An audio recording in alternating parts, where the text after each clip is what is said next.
সূরা আনআম 151 নম্বর আয়াতে যে 5টি বিষয় আলোচনা করা হয়েছে হারাম, এই 5টি বিষয়ের মাঝে 5ম নম্বর বিষয় হচ্ছে অন্যায়ভাবে মানুষ হত্যা করা। আজ গোটা পৃথিবীতে মানুষের জীবনকে মানুষের জীবন মনে হচ্ছে না, পাখির মতো মানুষকে গুলি করে হত্যা করা হচ্ছে। ব্যক্তিগত স্বার্থে, রাজনৈতিক স্বার্থে, পারিবারিক স্বার্থে, জায়গা সম্পদের জন্য একে অপরকে অহরহ হত্যা করছে। নাসাই শরীফ 3995 নম্বর হাদিস। কিয়ামতের দিন ইবাদতের ক্ষেত্রে সলাতে হিসাব আগে নেওয়া হবে, তবে বিচারের ক্ষেত্রে সর্বপ্রথম বিচার করা হবে অন্যায়ভাবে যে ব্যক্তি মানুষকে হত্যা করেছে ওই ব্যক্তির বিচার করা হবে সর্বপ্রথম। বলেন নাউজুবিল্লাহ। আরেক হাদিসে রাসূল করিম সাল্লাল্লাহু আলাইহি সাল্লাম বলেছেন, শুধু মানুষ নয়, একটা পশু যদি আরেকটা পশুকে অন্যায়ভাবে তার শিং দিয়ে যদি আঘাত করে, কিয়ামতের দিবসে তাদেরকে জীবিত করা হবে, তার থেকে ওই শিংয়ের আঘাতের প্রতিশোধ নেওয়া হবে। প্রতিশোধ নেওয়ার আগ পর্যন্ত বিচার কার্য সমাধা হবে না।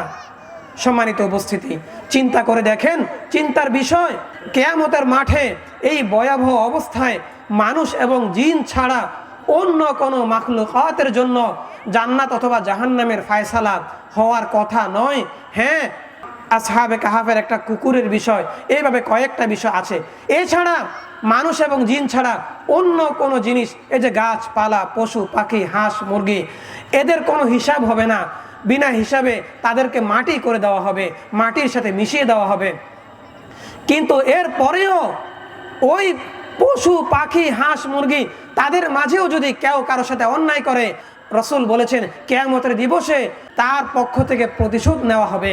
প্রতিশোধ নেওয়ার পরে তারা যখন মাটি হয়ে যাবে, তখন যে সমস্ত গুনাহগার পাপী বান্দা কিয়ামতের মাঠে থাকবে, যে সমস্ত কাফের, মুশরিক, মুনাফিকিন থাকবে, তারা তখন আফসোস করে বলবে, সূরাতুন নাবা সর্বশেষ আয়াত, তারা তখন আফসোস করে বলবে, ওয়ায়াকুলুল কাফিরু ইয়া লাইতানি কুনতু তুরাবা, হায় হায় হায় আফসোস, আজ এই যে পশু পাখিগুলো যেভাবে মাটি হয়ে যাচ্ছে, আমরাও যদি আজ মাটি হয়ে যেতাম। ওয়ায়াকুলুল কাফিরু, কাফেররা বলবে, ইয়া লাইতানি কুনতু তুরাবা, ইয়া লাইতানি, কি হলো আমার, হায় আফসোস, আমিও যদি এভাবে মাটি হয়ে যেতাম। কিন্তু সেদিন কি আর বাঁচার উপায় আছে? জোরে বলেন, বাঁচার উপায় আছে? এই জন্য অন্যায়ভাবে মানুষ হত্যা করা দূরের কথা, অন্য কোনো পশু পাখিও যদি অন্যায়ভাবে অপর পশু পাখিকে আঘাত করে, তারও হিসাব নেওয়া হবে। তাহলে মানুষের হিসাব তো অনেক পরের কথা। নাসাই শরীফ হাদিস নাম্বার 4000, এই হাদিসে হযরতে আব্দুল্লাহ ইবনে আব্বাস রাদিয়াল্লাহু তাআলা আনহু, মনে আছে আব্দুল্লাহ ইবনে আব্বাসের কথা? মনে আছে আমাদের? তিনি কে ছিলেন? রাইসুল মুফাসসিরিন। আজ যেই তাফসিরুল কোরআন মাহফিলের আয়োজন, যারা তাফসির পেশ করবেন, সবার লিডার ছিলেন তিনি, হযরতে আব্দুল্লাহ ইবনে আব্বাস রাদিয়াল্লাহু তাআলা আনহু।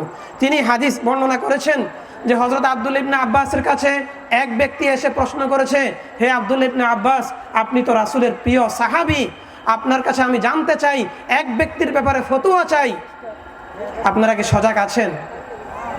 আব্দুল্লাহ ইবনে আব্বাস রাদিয়াল্লাহু তাআলা আনহুর কাছে এসে বলেছে, আব্দুল্লাহ ইবনে আব্বাস, আপনার কাছে এক ব্যক্তি সম্পর্কে ফতোয়া জানতে চাই, যেই ব্যক্তি ইচ্ছাকৃতভাবে কোন মুসলিমকে হত্যা করেছে। বলেন, যে ব্যক্তি ইচ্ছাকৃতভাবে কোন মুসলিমকে হত্যা করেছে, এরপরে তার বুঝে আসছে, বুঝে আসার পরে সে তাওবা করেছে, এরপরে সে ঈমান এনেছে, এরপরে সে আমলে সালেহ করেছে, নেক আমল করেছে, ওই ব্যক্তিকে আল্লাহ তাআলা মাফ করবে কিনা? এই প্রশ্নটা হযরতে আব্দুল্লাহ ইবনে আব্বাসের কাছে করেছেন। আব্দুল্লাহ ইবনে আব্বাস রাদিয়াল্লাহু তাআলা আনহু বলছেন, আমি তো রাসূলের কাছে শুনেছি যে কিভাবে এমন ব্যক্তিকে আল্লাহ তাআলা মাফ করবেন, যেই ব্যক্তি অন্যায়ভাবে কোনো মানুষকে হত্যা করে।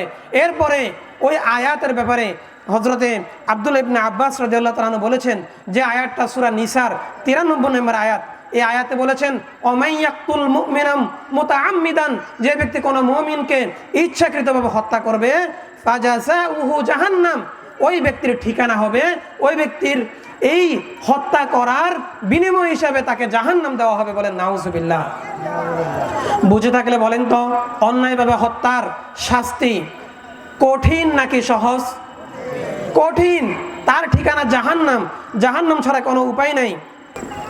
অন্যায়ভাবে হত্যা করার ব্যাপারে নাসাই শরীফ 3986 নম্বর হাদিসে রাসূল বলেছেন, গোটা পৃথিবীকে ধ্বংস করে দেওয়া যেমন খারাপ, তার চাইতে বেশি খারাপ অন্যায়ভাবে একজন মানুষকে হত্যা করা। বলেন নাউজুবিল্লাহ।